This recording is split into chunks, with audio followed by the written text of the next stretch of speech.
मुंबई को अगर वैक्सीनेशन की खेप जल्द मिल जाती है तो 60 दिनों में पूरे मुंबई का वैक्सीनेशन बीएमसी कर सकती है। इस पूरे विषय पर बात करने के लिए हमारे साथ बीएमसी के अतिरिक्त आयुक्त श्री सुरेश काकानी जी है। सर, आपसे समझना चाहेंगे कि बीएमसी 60 दिनों में वैक्सीनेशन कर सकती है, किस तरह की तैयारी है, कितना मैन पावर की ज़रूरत होगी इसके लिए? तैयारी की अगर बात करें तो हमने पहले चरण से ही हमारी पूरी तैयारी रखी थी। अभी हमने हर वार्ड में कम से कम एक वैक्सीन सेंटर रहेगा, ऐसा हमने किया है। उसके साथ में जो निजी अस्पताल है, करीबन 100 से ज़्यादा निजी अस्पतालों को हमने प्राइवेट वैक्सीनेशन सेंटर का स्टेटस दिया है। इसके साथ में ही हमने जो वर्क प्लेस है, हाउसिंग सोसाइटीज़ है, उनको उनके इलाके में जाकर, उनके एरिया में जाकर या उनके जगह में जाकर भी वैक्सीनेशन करने की हमने अनुमति दे रखी है। और हमारा अगला प्लान ये भी है, अगर हमको वैक्सीन ज़्यादा मात्रा में मिलता है, चाहे केंद्र शासन की ओर से हो, राज्य शासन की ओर से हो, या हमारी जो टेंडर प्रोसेस है वो अगर सक्सेसफुल हो जाती है तो हम और भी सेंटर, जैसे हमने हर वार्ड में एक एक सेंटर खोल रखा है, और भी उसमें सेंटर में भी हम बढ़ोतरी करने का भी हमारा प्लान रेडी है। और जैसे ही वैक्सीन आएगा, एक 3 दिन 4 दिन में हम हमारी सिस्टम एक्टिवेट कर देंगे। इसमें जो मैन पावर है, जो महानगर पालिका के जो सेंटर है, वहाँ पे हमारे पास पर्याप्त मात्रा में, पर्याप्त संख्या में मैन पावर उपलब्ध है। जो निजी अस्पतालों को भी हमने बोल रखा है, उसके साथ में ही हमने हमारा एक ट्रेनिंग सेंटर भी बनाया है कि जो भी कोई नया सेंटर बनता है उसका जो मैन पावर को ट्रेनिंग देना होता है, चाहे डाटा एंट्री ऑपरेटर हो, चाहे वैक्सीन करने वाला स्टाफ हो, चाहे उस पर निगरानी रखने वाला डॉक्टर हो, सभी का ही हमने ट्रेनिंग मॉड्यूल बनाया है।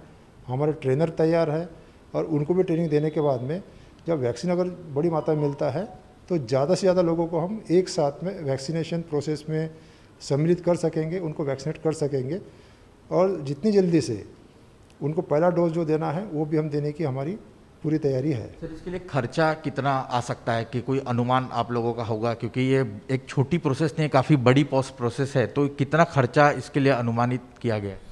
इसमें मतलब अगर वैक्सीन प्रोक्योरमेंट का खर्चा अगर छोड़ दो तो बाकी हमारा जो स्टाफ है, हमारे पास में करीबन 4 मेडिकल कॉलेजेस है, 5वां डेंटल मेडिकल कॉलेज है, उसके साथ में 16 पेरिफेरल हॉस्पिटल है, 28 डिस्पेंसरीज है, 5 स्पेशलिस्ट हॉस्पिटल है।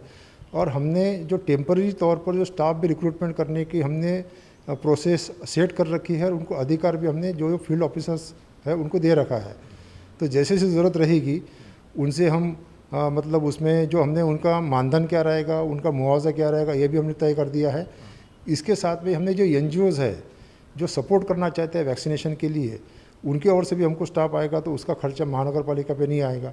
जो निजी अस्पताल है वो पेड फैसिलिटी रहेगी, उनका भी स्टाफ रहेगा, उनका खर्चा महानगर पालिका पे नहीं आएगा। तो हमारा मोटा जो खर्चा है वो वैक्सीनेशन प्रोक्योरमेंट में रहेगा।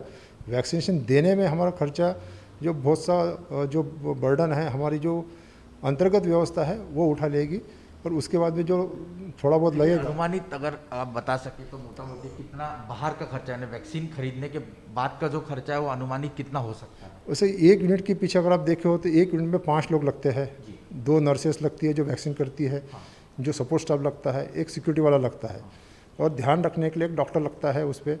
तो इसका 1 महीने का अगर खर्चा आप निकालते हैं एक सेंटर का, तो वो जिनकी सैलरी है करीबन 2.5 लाख से 3 लाख रुपए खर्चा होता है।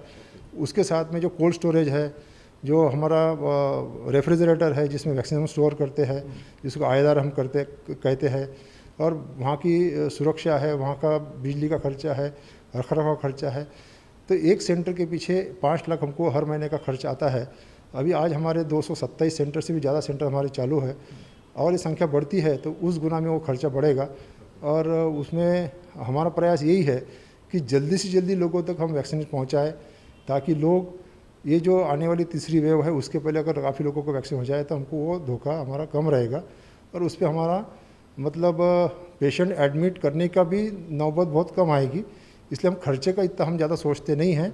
लोगों को सुरक्षा देना ये हमारी पहली प्राथमिकता है। सर, ग्लोबल टेंडर जैसे कि आपने बताया कि बीएमसी ने ऑलरेडी फ्लोट किया है, तो किस तरह का रिस्पांस अब तक मिल पाया है? क्योंकि ये भी खबर हम सुन रहे हैं कि जो स्पुतनिक बनाने वाली कुछ 3 कंपनियां हैं उन्होंने रिस्पांस किया है, तो क्या ये डील जो है वो जल्द फिक्स हो सकती है? इसकी आखिरी तारीख 25 तारीख हमने तय की है। 25 तारीख को पता चलेगा कि किन किन लोगों ने रिस्पांस दिया है, कैसे कैसे दिया है, और उसका टेक्निकल स्क्रूटिनी होगी। टेक्निकल स्क्रूटिनी में जो पारित हुआ है उसके आगे उसका फाइनेंशियल बिड ओपन होगा, और उसके बाद में पता चलेगा। तो 1-2 दिन बाद में, आज 21 तारीख है, तो 3-4 दिन बाद में उसका पता चल पाएगा कि कितने लोग इच्छुक है। और क्योंकि बहुत हमने देखा है कि आखिर के दिन ही बहुत सी कंपनियां बीड करती है, तो आखिरी दिन तक रुकना ज़्यादा उचित रहेगा, तब तक हम बता पाएंगे। सर आखिरी सवाल है कि तीसरी वेव को लेकर आशंका जो है वो जानकार जता रहे हैं, ऐसे में तीसरी वेव को लेकर किस तरह की बीएमसी की तैयारी है? और इसमें एक और सवाल कि छोटे बच्चों को भी इस चपेट में जो है कोरोना ले सकता है, ऐसा भी कहा जा रहा है, तो उसको लेकर बीएमसी क्या कुछ कर रही है? बीएमसी की हमारे जो जंबो सेंटर्स है, हमारे जो अस्पताल है महानगर पालिका, वो तो हम चालू रख रहे हैं। जैसे आज 30,500 बेड हमारे पास में अवेलेबल है और वहाँ पे करीबन 12,000 बेड ऑक्सीजन सप्लाई सिस्टम के है, 3,000 आईसीयू बेड है, 1,500 वेंटिलेटर है।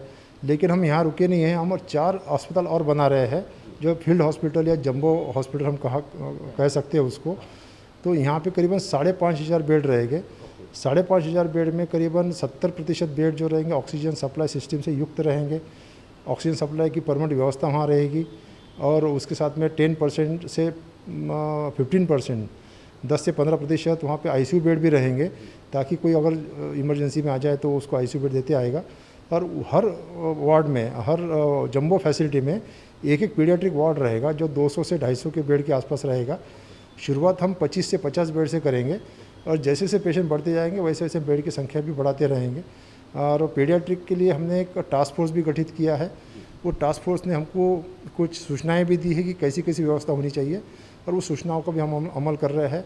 जैसे बेड की साइज़ क्या होना चाहिए, पैरामोनीटर लगना चाहिए कि नहीं लगना चाहिए, वेंटिलेटर कौन सा चाहिए, मेडिसिन कौन सी लग सकती है, बाकी सपोर्ट सिस्टम में क्या क्या हो सकता है। बच्चा छोटा रहा तो उसके साथ में उसके पेरेंट भी रह सकते हैं, माता पिता भी रह सकते हैं, तो उनके लिए क्या प्राथमिकता बढ़ेगी, क्या सावधानी बरतनी पड़ेगी, इस टाइप के सुझाव हमको दिए हैं। और उस सुझाव पे हम नए सेंटर बनाते समय उसका ध्यान रख रहे हैं। शुक्रिया। बात करने को कुल मिलाकर बीएमसी की तैयारी जो है हर मोर्चे पर यहाँ पर दिख रही है। और ग्लोबल टेंडर जो वैक्सीन के लिए माफ कीजिएगा निकाला है, वो 25 तारीख को क्लोज होगा। तो उसके बाद ही पता चल पाएगा कि कितनी कंपनियां जो है वैक्सीन सप्लाई करने के लिए मुंबई महानगर पालिका में तैयार है। अगर ज़्यादा से ज़्यादा वैक्सीन सप्लाई होती है तो 60 दिनों में मुंबईकरों को वैक्सीन देने को लेकर बीएमसी तैयार है। कैमरा पर्सन आसिफ के साथ रौनक कुकड़े, एबीपी न्यूज़, मुंबई।